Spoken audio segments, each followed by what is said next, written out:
You have told 4 congresswomen of color who were American citizens to go back to where they came from.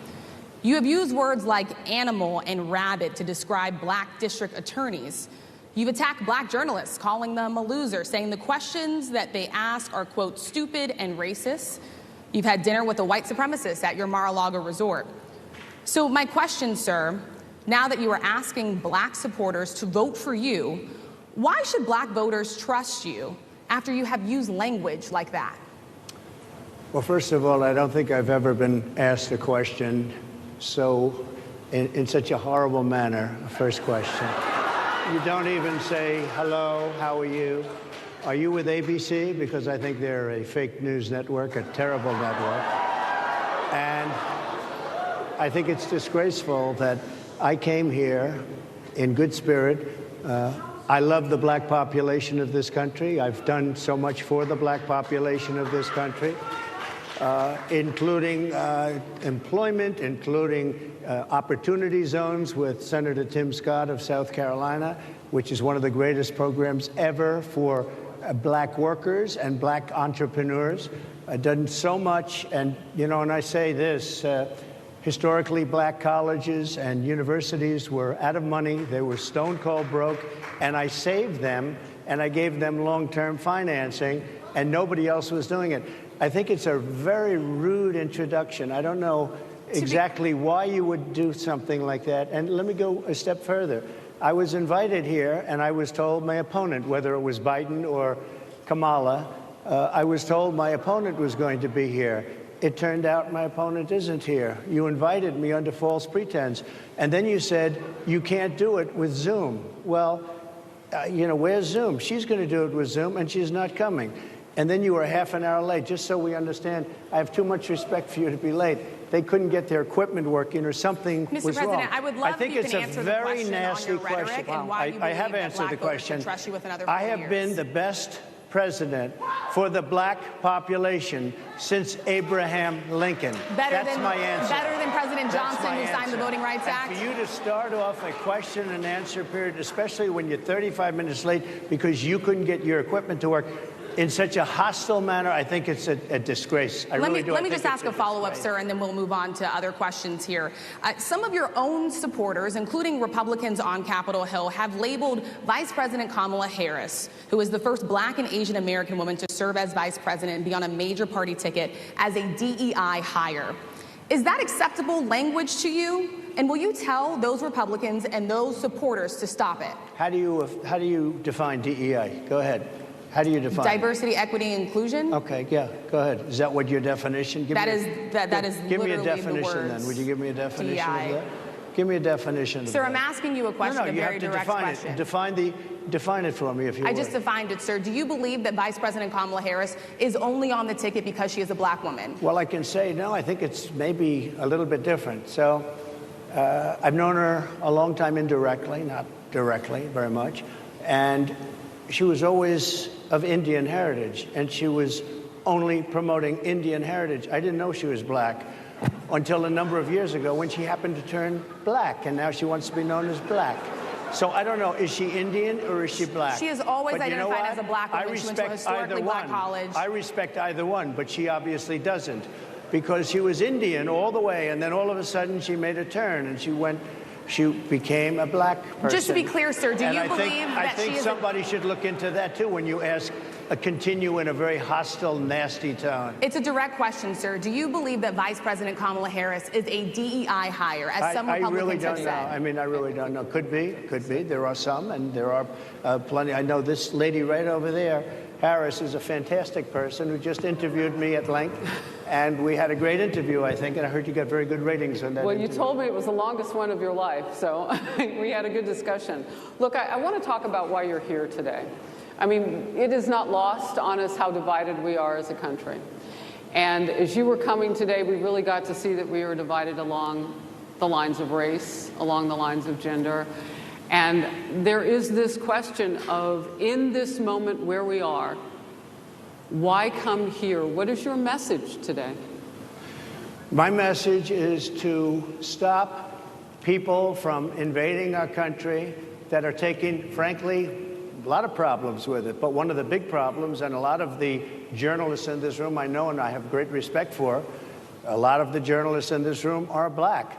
I will tell you that coming from the border are millions and millions of people that happen to be taking black jobs.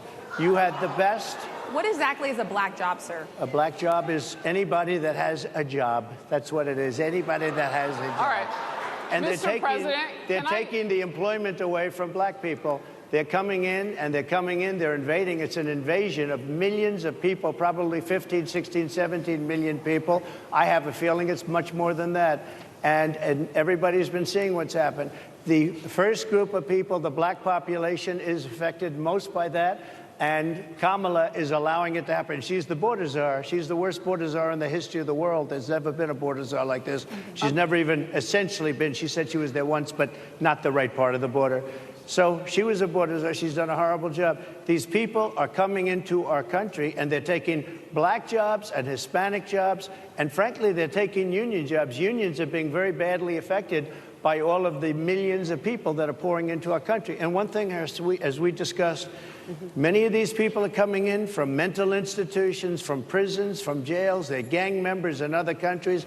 Other countries are setting loose their prisoners. They're opening up their prisons and their mental institutions, and they're taking their bad people, drug dealers, gang members, and they're bringing them into the United States. And by the way, their crime rate is going down, and our crime rate is going to be a disaster. Mr. President, I want to get into how you address some of the issues with black communities. And I say that plural because we live in communities of color that are different. We're not all the same. We don't vote the same. We don't think the same. True. It's not monolithic.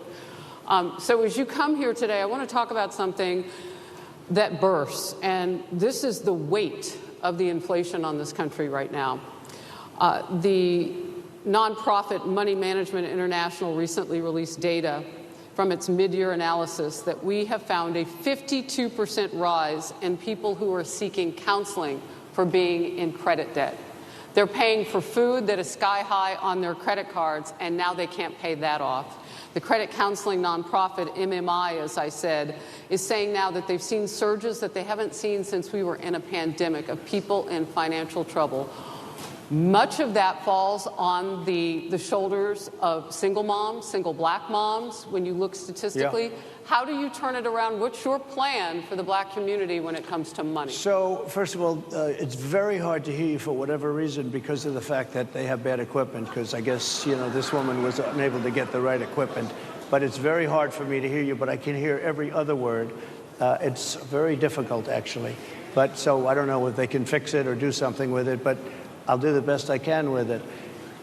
The inflation is absolutely destroying our middle class, our working class, virtually every class. Inflation is a disaster in our country. Inflation is a country buster. It breaks every country. And we had, in my opinion, the worst inflation we've had. They say it's 58 years, but I think it's much more than that. It's been devastating. And if you just take a look at a lot of things they don't include, like interest rates. Interest rates went from 2.4% to 10%, and you can't get the money. People can't buy houses. They no longer have the American dream. Young people, young black people, they don't have the American dream anymore. They can't buy a house. They can't borrow the money because of the cost of the money. They can't buy because of the cost of housing, because of the cost to build it, because of inflation. Inflation is a disaster, and it's destroying our country. And it's destroying the black community probably as much or more than any. What's your plan? You know what we have to do? We have to bring down the cost of energy, and that's going to bring down the cost of inflation. This was all started with a bad energy policy by Joe Biden. By the way, just if I might, I was running against a man named Biden. You probably saw that. And he was losing very badly in the polls, and then he had a rather bad debate. I would say it was a bad debate. I would say it was one of the worst debates in history, and his poll numbers crashed. And instead of saying, let's keep going and maybe something happens the other way, they said, oh, we're going to replace him. Let's just replace him. That's like you're in a fight, a prize fighter's in a fight. He's not doing well. You say, let's bring in another fighter. So our whole campaign was steered toward him. and now we have to steer it to her. But ultimately, it's the same because they have bad policy. They have policies of open borders, unbelievable open borders, horrible energy policies. They want to get rid of, as you say, gasoline in cars. They want to get rid of oil. They want to get rid of efficient heating. Mr. President. Environmentally, what they're doing is killing our country. They're absolutely destroying our country. But the inflation is the thing that's hurting the black worker, the black population, and every other population within our country. Inflation is the worst it's been, I think, in over 100 years. And they'll fact check it. They'll say it's only 58. Whatever it may be, they don't add all the numbers. They don't add the really bad numbers, and you can check that too. But inflation, Harris, is absolutely destroying this country and the people in our country. Yes, Mr. ma'am. President, can I ask you another question Yes, that is also impacting black Americans? And that's very clear now. Good. I'm sorry? It's very clear. I hear you. Okay. So Sonia Massey, someone from Illinois, an unarmed black woman, was shot the other day in her home by a deputy sheriff. The deputy has since been charged with murder. You've said police would get immunity from prosecution if you win. Why should someone like that officer have immunity, in your opinion? Immunity? Immunity. I don't know the exact case, but I saw something, and it didn't look good to me. It didn't look good to me. Are you talking with the water, right? Yeah, well, police unions are not backing this person either. Okay. But again, why would... They're going to be charging the officer. I guess they're charging the officer. So why should he receive immunity? Well, he might not. I mean, it depends. It depends on what happens. I'm talking about people that are much different cases than that. We need people to protect ourselves. And by the way, in Chicago, as an example, a few weeks ago, July 4th weekend, they had 117 shootings and 17 deaths. Nobody wants that. Nobody wants that. We need to have our police officers have the respect and dignity back. In this particular case, I saw something that didn't look good to me. I didn't like it. I didn't like it at all. So can you get a little more specific back to the immunity question? Who would make those Well, right now, distinctions? for the most part, people are protected by their unions, by their police unions, or by their police departments. But I'm saying if I felt, or if a group of people would feel that somebody was being unfairly prosecuted because the person did a good job maybe with crime, or made a mistake, an innocent mistake. There's a big difference between being a bad person and making an innocent mistake. But if somebody made an innocent mistake, I would want to help that person. What would those exceptions be? What would determine an innocent mistake? You go after somebody, and it's a very close call, and it's very dangerous. And, you know, they have... the policeman's life and woman is a very difficult thing because sometimes you have less than a second to make a, life and death decision. And sometimes very bad decisions are made. They're not made from an evil standpoint, but they're made from the standpoint of they made a mistake. So I want to follow up really quickly. I find it interesting because you do talk about reining in prosecutors, especially when it comes to prosecutors that are prosecuting you. Why doesn't that skepticism apply to law enforcement? Well, I've been prosecuted because I'm a political opponent of two people that have weaponized our justice system. I've been prosecuted. I just won the big case in Florida. Everyone said that was the biggest case. That was the most difficult case. And I just won it. Now, Biden has a similar case, except much worse. I was protected under the Presidential Records Act. Biden wasn't, because he wasn't president at the time. And he had 50 years worth of documents. And they ruled that he was incompetent, and therefore he shouldn't stand trial. And I said, isn't that something?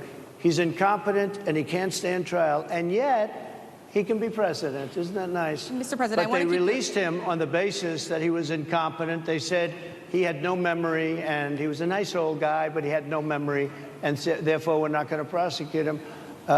I won the case, and it got very little publicity. I didn't notice ABC doing any publicity on it, George. We covered you extensively, sir. I'd love to move over onto different topics. I didn't notice you do any publicity on it at all. I won the case, the biggest case. This is an attack on a political opponent. I have another one where Sir, I if have you a don't mind, I'd hostile love judge. to. We have you for a limited time, sir. I'd love to move on to different No, topics. excuse if you. we You're the can. one that held me up at 35 minutes, just so you understand. If we can move on now to the state of the race, sir, I want to get back to the campaign. Senator J.D. Vance is your running mate. He's had a lot of controversy lately, and I want to read you a few things that he has said in the past. He said the Democrats running the country are a bunch of childless cat ladies who are miserable at their own lives and the choices they've made, and so they want to make the rest of the country miserable too. He's not talking here about how great it is to be a parent. He's attacking what he says are the choices people are making to not have children. Did you know that he had these views about people who do not have children before you picked him to be your running mate, and do you agree with him? No, I know this. He is very family-oriented, and he thinks family is a great thing. That doesn't mean he thinks that if you don't have a family, it's not. I know people with families. I know people with great families. I know people with very troubled families. And I also know people with no families. They didn't meet the right person. Things happen. You go through life, you don't meet the right person. But he's not just talking Excuse about me. families here. And He also some of says those that people that don't have children should get less votes than That's those all right. that do. I'm just speaking for myself. Is that your and I campaign think position? I'm speaking for him, too. He strongly believes in family. But I know people with great families. I know people with not great families that don't have a family. And the people without the family are far better. They're superior in many cases, okay? He's not saying they're not. What he's saying is that he thinks the family experience is a very important thing. It's a very good thing. But that doesn't mean that if you grow up and you grow older and you don't meet somebody that would be wonderful to meet and would have been good, that that's a bad thing. He's not saying that. My interpretation, you'll have to ask him, actually, but my interpretation is he's strongly family-oriented, but that doesn't mean if you don't have a family, there's something wrong with it. Just Mr. one last President? point, and then we'll move on. Just one of the bedrock principles of American life is one person, one vote.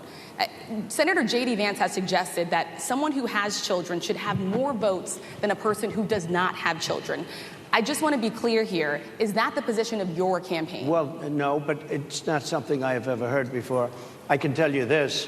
Right now you have illegal aliens coming into our country, many from prisons and many from mental institutions, and they want to give them votes. I don't think they should have votes. They came into our country illegally, People and who they're are only taking the American vote away citizens from are all allowed of the to vote, people sir. in this room that have been here a long time, that have worked hard, that in many cases, and you'll see this happening, if I'm not elected, you're going to see it happen. If I am, you're not going to have any problem. But you're going to see it happening a long time. You're going to see the people in this room and people outside of this room are going to be losing their jobs to people that have come into this country illegally. Mr. President, can we stay with just kind of the state of the race right now? Because I felt like that vice president question, candidate question was right in there with that. So let's talk about J.D. Vance for a little bit. He's had some stumbles out of the gate. I don't know if you're hearing what we hear as reporters, but it's been a tough couple of weeks for him. Why did you choose J.D. Vance? Why did you choose him? And I'm having a hard time hearing, too. I know everybody out there can, but it's hard to hear. I'll tell you why. I chose him because he's a very strong believer in work and the working man and woman, and especially the working man and woman who have been treated very unfairly, because you have many of them in this room. But you have many of those people, they were treated very unfairly. They worked very hard and they were treated unfairly. He wrote the book that became a bestseller. The movie became a smash hit. He's a very smart guy without the benefit of having a family that has contacts, like a father that was well connected. He got into Yale Law School. He graduated in 2 years from Ohio State, summa cum laude. I mean, you take a look at, his career has been an amazing career. He started off at a level with a difficult family situation, very difficult with the mother and the father and everything else. He ends up going to Yale Law School and was one of the top students, became the head of the Law Journal. I mean, that's an amazing thing. He's a 4-year, he was in the military with great distinction for 4 years, got out, went into business, became successful in business, very successful in business, actually, did public offerings and other things. And I have to believe in that. I mean, he's somebody that was born in a rough situation. Most of the people know that situation because it was very well documented in his book. And I have a lot of respect for somebody that can get into Yale and become one of the best students in Yale that meets a young woman at Yale who was also outstanding, and they get married, they have a beautiful family, but he had he's made himself an amazing life. He then goes to Ohio, lives in Ohio, and he had my endorsement. That helped. But he wins the Senate. He becomes a United States Senator. So he's a United States Senator. So Harris, like I respect you for your success, I respect people for their success. The reason I asked the question is because the last time you and I sat and talked was the day that you were shot. We'd been together for much of that day. You left to go to Butler, Pennsylvania, and we didn't know what was next. Yeah. And 2 days after that... I cannot understand. Your microphone I know, is so it is really hard for me to understand you too. I can understand you perfectly. Because she's closer. I can understand you. I'm happy to hear that, sir. But I can't really understand, Harris. I have a few more questions. Because of the distance, and the mics are really in lousy shape, but I cannot understand Are you asking a question? what you're saying. So what I wanted to say was the last time we spoke, you said some words that were prophetic because I asked you who you wanted to choose for vice president. Yeah. And you said normally it really wouldn't matter what they would bring. You choose somebody that you think has a future, that sort of thing.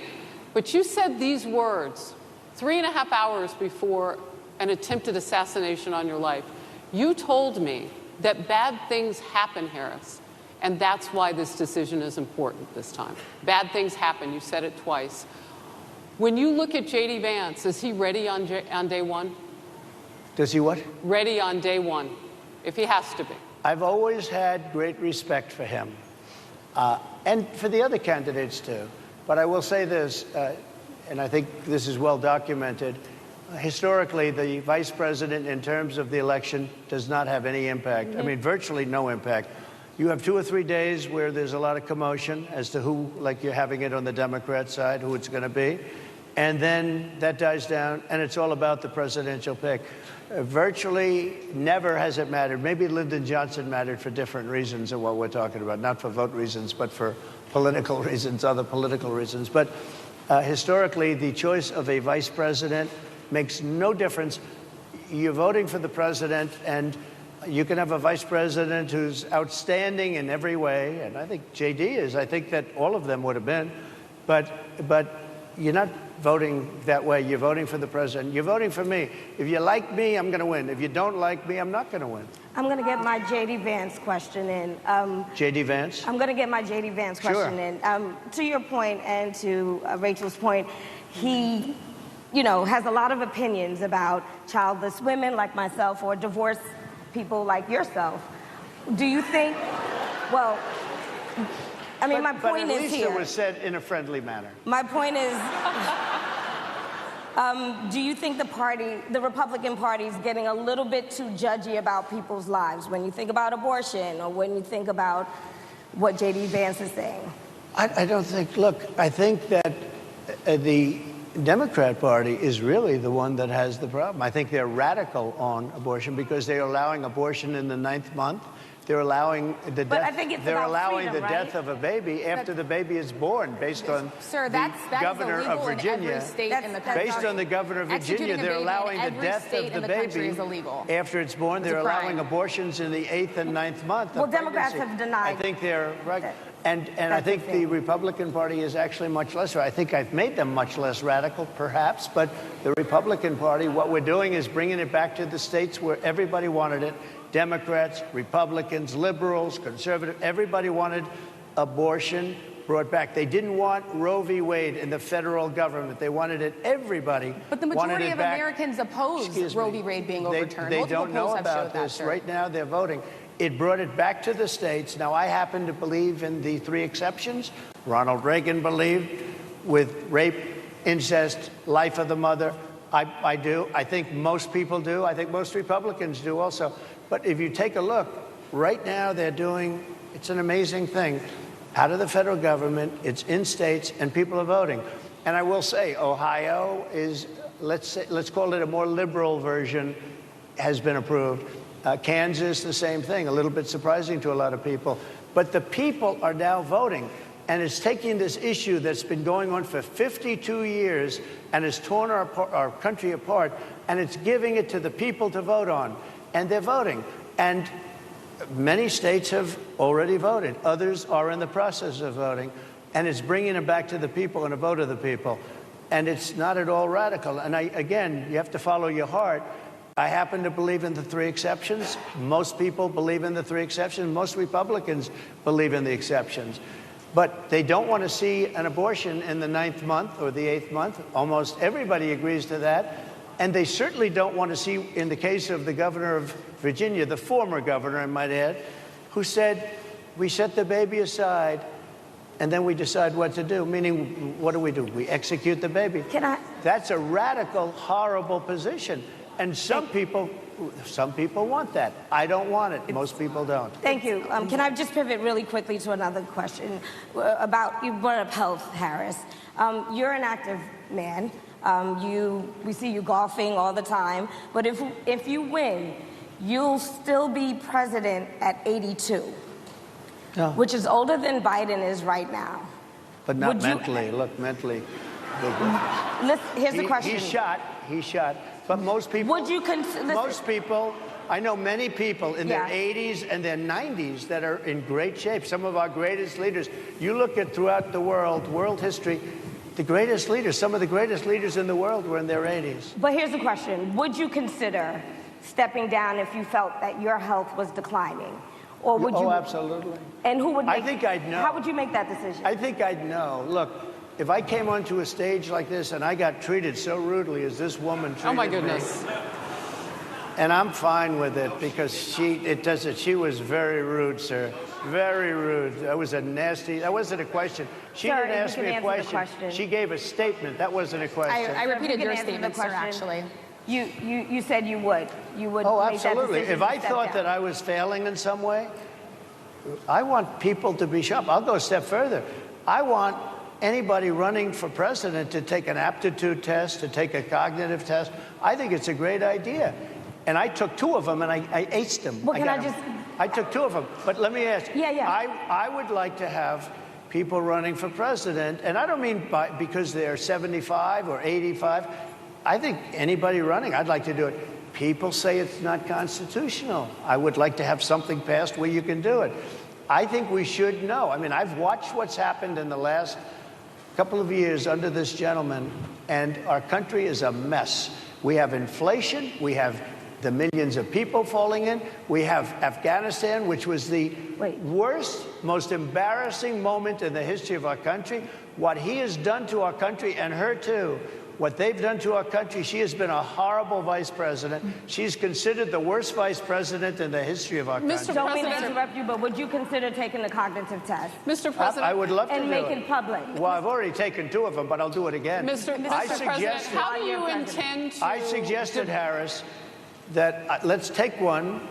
I said, Joe and I will go and take a cognitive test. Now, I'd do it with her, too. I would do it with her also. You know what? She failed her law exam. She didn't pass her law exam, so maybe she wouldn't pass the cognitive test. Mr. President, are you saying she wouldn't pass? Just to be clear, I'm just giving you the facts. To be clear, you don't think Harris? How do you intend? She didn't pass her bar exam, and she didn't think she would pass it, and she didn't think she was going to ever pass it. And I don't know what happened. Maybe she passed it. She did pass it. There's a man over here. I think he must work. Mr. President, I would love to ask you about January 6th. You've called yourself the candidate of law and order. Yeah. When Time Magazine asked you if you would consider pardoning all the rioters, you said, yes, absolutely. Sure. You called them patriots. 140 police officers were assaulted that day. Their injuries included broken bones. At least 1 officer lost an eye. 1 had 2 cracked ribs, 2 smashed spinal discs. Another had a stroke. Were the people who assaulted those 140 officers, including those I just mentioned, patriots who deserve pardons? Well, let me bring it back to modern day. Like about 5 days ago, we had an attack on the Capitol, a horrible attack on the Capitol. You saw the people that were protesting and spraying these incredible monuments, bells, lions, all these magnificent limestone and granite with red paint, red spray paint that will never actually come off, especially in the limestone. It will never, I'm a builder, I know about this stuff. It'll never, you'll see it in 100 years from now. They viciously attacked our government. They fought with police. They fought with them much more openly than I saw on January 6th. What's going to happen to those people? What's going to happen to the people in Portland that destroyed that city? But sir, my question is on those. What's going to happen to the people that tried to burn down? My question is on those rioters who assaulted officers. You have to would you pardon what's those going to people? happen? Oh, absolutely, I would. You would pardon those? If they're innocent, I would pardon them. They've been convicted. And by the way, the Supreme Court just well, they were convicted by a very tough system. How come the people that tried to burn down Minneapolis, how come the people that took over a large percentage of Seattle, how come nothing happened to them? How come the people sir, we're talking about people that were seen beating officers with flagpoles, dragging them down the stairs. They're on video. Have you seen that video, sir? Oh, really? Well, they you would pardon those rioters? They shot a young lady in the face who was protesting. They shot her in the face. You know, nobody died that day. You do know that. But people died in Seattle. Nobody died, but people died in Minneapolis. You know, people died in Minneapolis. And nothing happens, and nobody ever talks, and nothing happens to those people. But you went after the J6 people with a vengeance.